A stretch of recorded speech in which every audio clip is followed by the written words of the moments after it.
নমস্কার বন্ধুরা, অভিনব চৈতিস ব্লগে তোমাদের সবাইকে আবার একবার স্বাগত জানিয়ে আজকে নতুন আর একটা ব্লগ শুরু করছি। তোমরা সকলে কেমন আছো, কে কোথা থেকে আমার ব্লগগুলো দেখছো আর দেখে কেমন লাগছে সেটা অবশ্যই কমেন্ট করে জানিও। ভালো লাগলে লাইক করো, বন্ধু বান্ধবের সঙ্গে শেয়ার করো। যারা ইউটিউব থেকে দেখছো তারা চ্যানেলটাকে সাবস্ক্রাইব করে দিও, পাশে থাকা বেল বাটনটাকে অল করে দিও। আর যারা ফেসবুক থেকে দেখছো তারা পেজটা অবশ্যই ফলো করো। আজকে রবিবার, ঘড়িতে এখন 9:10 মতো বাজে। সকাল স্নান করে এসেছি, প্রায় 1 ঘন্টার ওপর হয়ে গেল। একদম 7:45টার মধ্যে স্নান করতে চলে গেছিলাম। মারাত্মক গরমে জল তো বাইরে যেমন গরম গরম, ট্যাঙ্কির জল ফুটন্ত হয়ে যাচ্ছে। একদম স্নান করা 9টার পর থেকে জলটায় আর হাত দিয়ে কাজ করা যাচ্ছে না। যাই হোক, ওই জন্য সকাল সকাল স্নান পুজো সেরে চলে এসেছি। চলো এবার যাই, গিয়ে কিছু জলখাবারের ব্যবস্থা করব। জলখাবারের ব্যবস্থা বলতে কিছু বানাবার নেই, জলখাবারে একটু মুড়ি খাবো, তো একটু শসা নারকোল কেটে নেওয়া যায়।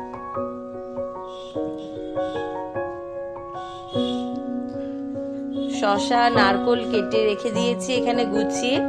আর গতকাল রাত্রেই কিছুটা ছোলা ভিজিয়ে রেখেছিলাম। ভেবেছিলাম কি আজকে একটু জলখাবারে মুড়ি খাবো, ওই জন্যই হিসাব বুঝেই ছোলাটাকে ভিজিয়ে রেখেছি।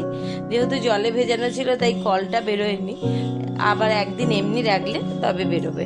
সবগুলোকে তুলে রেখেছি। দাদা গেছে বাজারে, আসলেই ঝটপট জলখাবার খেয়ে অন্যান্য কাজ শুরু করব। বাজার থেকে আজকে এই দারুণ সুন্দর কচি কচি একদম পটলগুলো এনেছে, কিন্তু রবিবার সকালবেলা তো পটল রান্না হবে না, তাই একদম গরমে শুকিয়ে যেন না যায় সেই জন্য পটলগুলোকে আগেই জলে ভিজিয়ে দিয়েছি। এমনি তো পটল বাইরে রাখা যায় না, তাতে খুব তাড়াতাড়ি শুকিয়ে যায়, ফ্রিজও খুব একটা ভালো থাকে না। কিন্তু পটল যদি জলে ভিজিয়ে রাখা যায় 2-1 দিন মোটামুটি ভালো থাকে, রান্না করা যায়। তো সেই জন্যই ভিজিয়ে দিয়েছি কচি পটলগুলো। আর এখানে এনেছে পাট শাক। আমি কদিন ধরেই বলছিলাম যে পাট শাক একটুখানি দেখতে পেলে নিয়ে এসো, এই গরমে পাট শাক খাওয়াটা খুব ভালো, পেট ঠান্ডা করে। তো ওই জন্য, যদিও পাট শাকের ডাল ঝোল খাওয়াটাই বেশি ভালো, সে তো কেউ খাবে না, যাই হোক ওই পাট শাক ভাজা করব। তো দাদা বলেছিল বাজারে দেখতে পেলে তবেই আনতে পারবো, না হলে বলেছিলাম কলমি শাক আনতে। আর এখানে চায়ের জন্য দুধ দই এনেছে, আর এনেছে অল্প করে একটু মাটন। সকাল সকালই তোমাদের দাদাকে বলছিলাম যে আজকে আর একদম চিকেন খেতে ইচ্ছা হচ্ছে না, পেঁয়াজ রসুনের ঝোল বানিয়ে, তো তুমি আজকে আর চিকেন আনতে হবে না, বরং যদি কিছু ভালো মাছ পাও তো নিয়ে আসবে। তো দাদা সবার কথা চিন্তা করে, জানে আজকে রবিবার, ছেলে দুপুরবেলা মাংস না দেখতে পেলেই মুখ ভার হয়ে যাবে, তাই অল্প করেই একটু মাটন এনেছে। একদম পাতলা করে ঝোল হবে, পাট শাক ভাজা, আমের চাটনি আর ভাত। এই গরমে যত ঠান্ডা খাবার খাওয়া যায়, হালকা পাতলা রান্না খাওয়া যায়, ততই ভালো, ভালো লাগেও খেতে। তো মাটনটা ভাবছি ওই জন্য একদম পাতলা ঝোল করব। তার আগে সকলেই জলখাবারে আজকে রিককেও অল্প করে 1 গাল মুড়ি দিয়েছি, সে তো খায় না, তাও 2-1 গাল চিবিয়ে বাদবাকি মুড়িটা আমিই খেয়েছি। তো আমিও অল্প একটু খেয়েছি, দাদাও একটু খেয়েছে। ইচ্ছা হচ্ছিল না কারোরই জলখাবার খেতে, এই গরমে কোনো খাবারই সত্যি সত্যি ভালো লাগছে না। তাই তোমাদের দাদা এখানে এনেছে টক দই, 350 মতো টক দই, তাতে পরিমাণ মতো একটু চিনি, একটু লবণ দিয়ে একটুখানি ভালো করে বরফ দিয়ে মিক্সিতে পেস্ট করে ঘুরিয়ে নিয়ে একটু লাস্সি বানাচ্ছে। এই গরমের দিনে না ঠান্ডা ঠান্ডা লাস্সি খাওয়া ছাড়া আর অন্য কিছু খুব একটা মুখে টেস্ট পাচ্ছি না। আর তার সঙ্গে একটা স্কোয়াশও এনেছি, সেটাও একটু ওপর দিয়ে দিল, খেতে খারাপ লাগছে না। দেখো সবাই আজকে কিন্তু যে যার কাজে ব্যস্ত, সবাইকে ধরে ধরে কাজে বসিয়ে দিয়েছি। এই মারাত্মক প্রচণ্ড গরমে শরীর একেবারে নাজেহাল, কিচ্ছু ভালো লাগছে না, খালি সারাক্ষণ মনে হচ্ছে কখন একটু ঠান্ডা পাবো। সারাদিন তো আর কারোরই সম্ভব না ঘরে ঢুকে এসি চালিয়ে বসে থাকা, কাজকর্ম সবই আছে, আর সেটাই আগে করতে হবে। রাত্রিটুকুনি চেষ্টা করি শুধু এসিতে থাকবার, বা দুপুরবেলা কখনো সময় পেলে সেটা আলাদা কথা। তাই দাদাকে ওখানে বসিয়ে দিয়েছি লাস্সি বানাতে। ছেলে এখানে শাক, মাংস, রসুন, পেঁয়াজ সমস্ত জলে ভিজিয়ে রেখেছি, ও ছাড়িয়ে দিচ্ছে, ওগুলো পরে আমি কাটবো। আর আমি এখানে পাট শাকটা বাছছিলাম, পাতাগুলো বেছে রাখছিলাম, আর এখানে ভাত বসিয়ে দিয়েছিলাম। ভাতটা মোটামুটি হয়ে এসছে, আর 1 ফুট হলেই জল ঢেলে ফ্যান ঝেড়ে নেবো। তার আগে ওদিকে লাস্সি হয়ে গেছে, চলো আগে ঠান্ডা ঠান্ডা লাস্সি খেয়ে নিই, কাজের খানিকটা এনার্জি বাড়িয়ে তারপর অন্যান্য কাজে হাত দেওয়া যাবে। চিনিটা ভালোভাবে গলেনি, তাই জন্য আবার একবার এটাকে ঘুরিয়ে নিয়ে যেতে হবে। তো ওই জন্য মিক্সিতে দিয়ে ঘুরিয়ে ঠান্ডা লস্যি আগে খেয়ে নেওয়া হয়েছে। দিয়ে ওখানে ভাত হয়ে গেছে, ফ্যান ঝরতে দিয়েছি, আর মাংস রসুন পেঁয়াজটাও মিক্সিতে পেস্ট করে নিয়েছি, শাকও কেটে নেওয়া হয়ে গেছে, মাংস রসুন পেঁয়াজটা ভাজতেও বসিয়ে দিয়েছি একটু গোটা গরম মশলা ফোড়ন দিয়ে ঝটপট মাংসটা হয়ে গেলে শাকটা ভাজবো। এখানে শাকের জন্য রসুনগুলো রেখে দিয়েছি, পরে পেঁয়াজ রসুন কাঁচা লঙ্কা একসঙ্গে কোচাবো। মাংসটাও ধুয়ে পরিষ্কার করে রেখে দিয়েছি। এখানে একদম গোটা গরম মশলা ফোড়ন দিয়ে পেঁয়াজ রসুন সব একসঙ্গে ভেজে নিয়ে যত ঝটপট রান্না সারা যায়। সারাক্ষণ খালি একটাই কথা, ভাল লাগছে না, কিন্তু ভালো না লাগলে তো কিছু উপায় নেই, কাজ করতে হবে। আর সেটা হচ্ছে একদম যত্ন সহকারে সবটা একদম টিপটপ করে টাইমের মধ্যে গুছিয়ে উঠতে হবে। ওই জন্য মনে করলাম ঠান্ডা ঠান্ডা শরবত যখন মানে লস্যি যখন খাওয়া হয়ে গেছে, বেশি বিরক্ত দেখিয়ে লাভ নেই, ঝটপট কাজটা সেরে নিয়ে বরং একটুখানি গিয়ে বসতে পারলে ভালো লাগবে। তাই সমস্ত কিছু মানে গরম হচ্ছে এই ভাবটাই যেন মাথায় না আসে। জোরে রবিবারের বাজার, তোমাদেরকে যেহেতু কপিরাইট আমি এর আগে 2-4 বার খেয়ে নিয়েছি, তাই জন্য শোনালাম না। অনেক দিন বাদে আজকে একদম বাড়িতে বাজছে কিশোর কুমারের গান।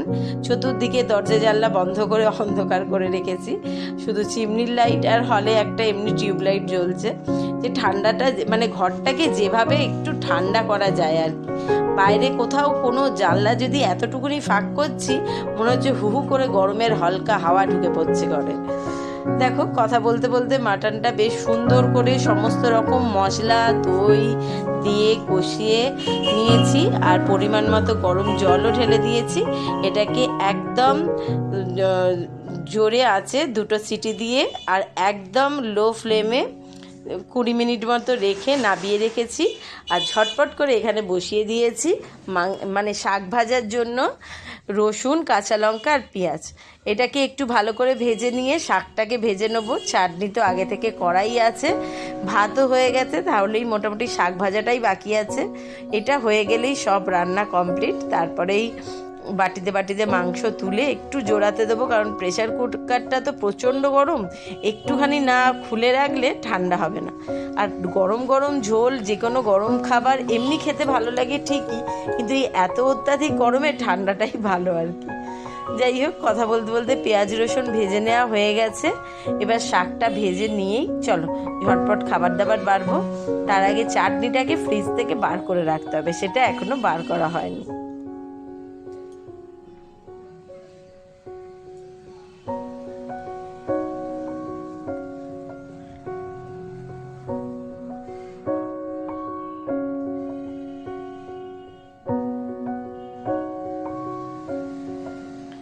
আমার ভীষণ পছন্দের একটা শাক হচ্ছে এই পাট শাক।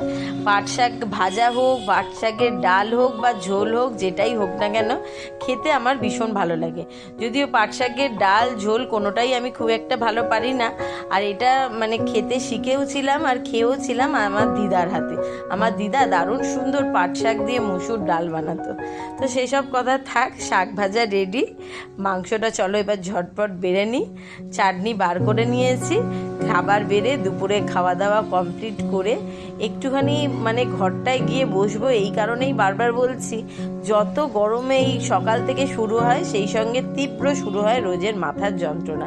ঠিক এটা যতক্ষণ না বিকালবেলা স্নান করে আসবো, এই মাথা ব্যথা ছাড়বে না। এখানে মাটনের লাল লাল ঝোল, ঝটপট বাড়বো আর খেতে বসবো, চলো।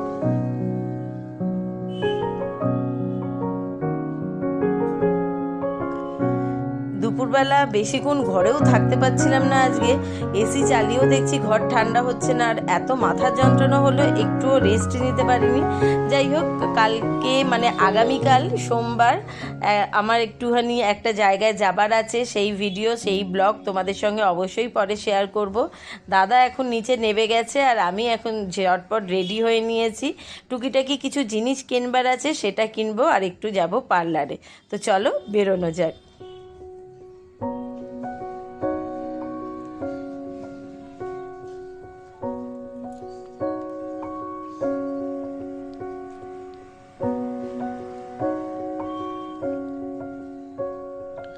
ওরে বাবা, পার্লারে এসে দেখি এ তো আরেক কাণ্ড, মার্কেটে টুকিটাকি জিনিস কিনবার ছিল, তো সেই সমস্ত কিনে নিয়ে ভাবলাম একটু লেট করে যাব, তাহলে পার্লারটা ফাঁকা পাবো, ঝটপট কাজ সেরে চলে আসবো। কিন্তু এ তো দেখি সে দুর্গাপুজোর ভিড় পড়েছে এখনও পার্লারে, মানে গরমের জন্যই হবে, যারা ওয়ার্কিং লেডি মানে রোজকার অফিস বেরোয় তাদের হয়তো ট্যান পড়ে, সেই জন্যই হবে এত পার্লারে ভিড়। তো আমি গেছিলাম একটু আইব্রো করতে, আর একবারে ফেসিয়াল করেও চলে এসেছি। আর বাড়িতে এসে একদম ঝড়ের গতিতে শুরু করে দিয়েছি কাজ। আলু ভাজা করে নিয়েছি, এখানে আটা মাখা হয়ে গেছে, ঝটপট রুটি করব। ওবেলার একটু মাংস আছে, ঘড়িতে বাজতে যাচ্ছে প্রায় 10টা।